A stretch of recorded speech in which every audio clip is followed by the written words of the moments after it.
কিন্তু এটি হচ্ছে কেরানীগঞ্জের রামেরকান্দা, রোহিতপুর, সাক্তা, বাস্তা একটি মোড়। এটা হচ্ছে 4 রাস্তার মোড়। দেখুন, এটা হচ্ছে জিঞ্জিরা কদমতলী যাওয়ার রাস্তা, এটা হচ্ছে বেলনা কলেজা থেকে আসার রাস্তা, এটা হচ্ছে রাজাবাড়ি কিংবা আবদুল্লাপুর থেকে মানুষ এই রাস্তাটি দিয়ে আসে, আর এই রাস্তাতে হচ্ছে রোহিতপুর, কলাতিয়া, খারাগান্দির মানুষ আসে।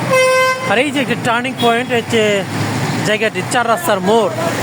এই জায়গাটির মধ্যে কিন্তু একেবারে সব সময় আমরা দেখি যে হজবরল একটি অবস্থা, যেন ট্রাফিক জ্যাম লেগেই থাকে। আর বড় বড় ট্রাকগুলো এদিক দিয়ে কলাতিয়া যায়, আর এখানে যে স্ট্যান্ড হয়, এই স্ট্যান্ডে একটি গাড়ির পর একটি গাড়ি আসতে থাকে।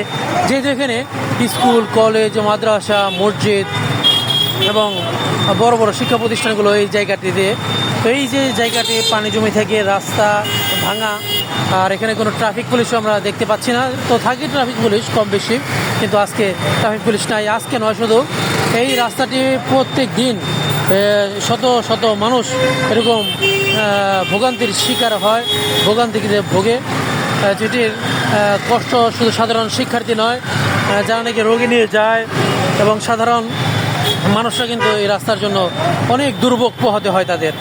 আর যারা নাকি ড্রাইভার ভাইরা রয়েছেন, তারা কিন্তু তাদের নিয়ম শৃঙ্খলা পালন করে না। তারা যেখানে এই অটোরিকশাগুলো দেখি যে যেভাবে পায় সেভাবেই তারা ঘুরিয়ে দেয়, বাইকগুলো ঠিক একই অবস্থা।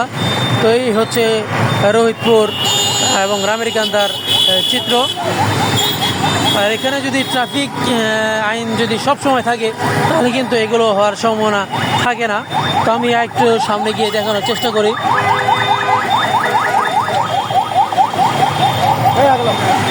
এই হচ্ছে অবস্থা, দেখুন এই পাশ দিয়ে এখানে অনেক, যেহেতু অনেক গাড়ি এখানে ভিড় থাকে বা অটো যে স্ট্যান্ড, এর জন্য কিন্তু আরও ভিড় জমে থাকে। রাস্তার মধ্যে যদি এরকম স্ট্যান্ড থাকে, তাহলে কিন্তু এমন জ্যাম হবে স্বাভাবিক। এর জন্য কিন্তু ট্রাফিক পুলিশের দরকার রয়েছে, যা সাধারণ মানুষের ভোগান্তির সৃষ্টিতে একটি বড় ভূমিকা রাখছে। তো এই বিষয়গুলো আমাদের আরও যারা নাকি স্থানীয়রা রয়েছেন বা বড় বড় পদে রয়েছেন, তাদের এদিকে দৃষ্টি দেওয়া জরুরি। তাহলে কিন্তু এই সমস্যা থেকে রোহিতপুর, সাক্তা, বাস্তা, কলাতিয়ার মানুষ বের হয়ে আসবে। দেখুন, বড় বড় গাড়ি, এই ট্রাকগুলো কিন্তু ওই যে ছোটো রাস্তা দিয়ে আসাটা কিন্তু খুবই মুশকিল হয়ে যায়। এর জন্য আরও বেশি জ্যাম বাজে। আর এখানে অনেক অটো রিক্সা জমে থাকে, যা স্ট্যান্ডগুলোতে আরও সমস্যা সৃষ্টি করে।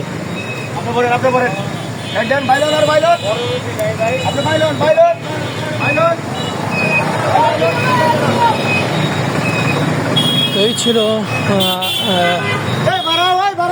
রোহিতপুর বোর্ডিং এবং রামেরকান্দার চিত্র।